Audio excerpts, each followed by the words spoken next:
வெற்றியிலே முதல் பங்கு உங்களுக்கு இருக்கு. அதனால்தான் மேடையில் இருக்கக்கூடிய நம்முடைய அன்பு தலைவர்கள் எல்லோரும் இணைந்து நம்முடைய மாநில தலைவர் அன்புக்குரிய அண்ணன் நயினார் நாகேந்திரன் அவர்கள் தமிழ்நாடு முழுவதுமே 7 இடங்கள்ல இது முதல் இடமாக பூத்து பொறுப்பாளர்களை மட்டும் சந்தித்து நேரடியாக பேச வேண்டும் என்பதற்காக நம்முடைய உள்துறை அமைச்சர் திரு அமித்ஷாஜி அவர்களை இங்கே அழைத்து வந்திருக்கின்றோம். அன்பு சொந்தங்களே, இன்னைக்கு நம்முடைய பொறுப்பு.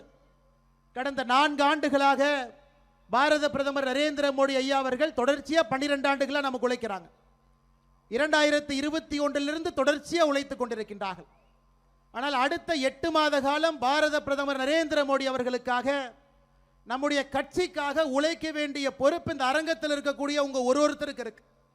இந்த அரங்கத்தில் இருக்கக்கூடிய ஒரு பூத்து தலைவருக்கும் பூத்தில் இருக்கக்கூடிய பொறுப்பாளர்களுக்கும் அடுத்த 8 மாத காலம் கடுமையாக உழைத்து திராவிட முன்னேற்ற கழகத்தினுடைய ஆட்சியை அகற்றிவிட்டு தேசிய ஜனநாயக கூட்டணியினுடைய ஆட்சி இன்று நம்முடைய எதிர்க்கட்சி தலைவராக இருக்கக்கூடிய அண்ணன் எடப்பாடி பழனிசாமி அவர்களை ஆட்சியில் அமர வைக்க வேண்டிய பொறுப்பு தேசிய ஜனநாயக கூட்டணியினுடைய ஒரு தொண்டனுக்கும் இருக்கு.